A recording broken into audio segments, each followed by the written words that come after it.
बिस्मिल्लाहिर्रहमानिर्रहीम। अस्सलामु अलैकुम। सूरह अल-बकरा आयत नंबर 192 में इरशाद होता है, और अल्लाह के लिए हज और उम्रा पूरा करो। मुकर्ररा दिनों यानी अयाम हज के अलावा मखसूस इबादात के साथ अल्लाह ताला के घर की ज़ियारत करने को उम्रा कहते हैं। यानी मीक़ात से एहराम बांधना, 2 नफिल नमाज अदा करना, उम्रे की नियत के बाद तलबिया, तवाफ़, सई और हल्क़ करवाना उम्रा कहलाता है।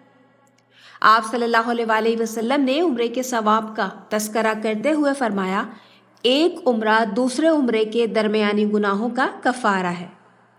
रमज़ानुल मुबारक में उम्रा करने की बहुत ज़्यादा फजीलत है। आप सल्लल्लाहु अलैहि वसल्लम ने फरमाया, रमज़ान आए तो उम्रा कर लेना कि रमज़ानुल मुबारक में उम्रे का सवाब हज के बराबर है।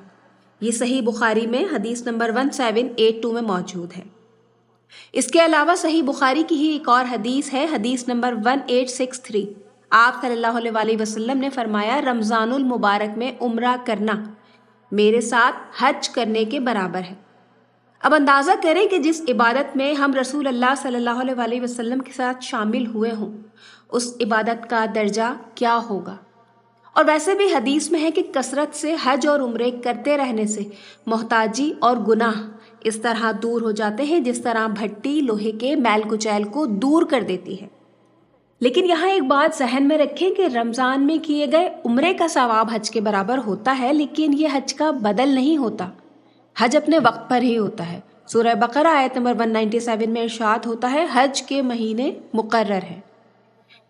इब्न माजा की एक रिवायत है कि हज और उम्रा करने वाले अल्लाह ताला के मेहमान होते हैं।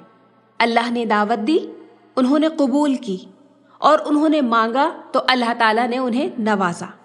अगर वो अपने गुनाहों की बख्शिश तलब करें तो अल्लाह ताला उन्हें बख्श देता है। दुआ है अल्लाह ताला हम सबको हज और उम्रे की बार बार सआदत नसीब करे, आमीन। वीडियो का इख्तिताम इस दुआ से करूंगी कि ऐ हमारे रब, हमें हिदायत देने के बाद हमारे दिल टेढ़े ना कर दे और हमें अपने पास से रहमत अता फरमा। यकीनन तू ही बहुत बड़ी अता देने वाला है। मिलते हैं अगली इंफॉर्मेटिव वीडियो में। जब तक के लिए अल्लाह हाफ़िज़।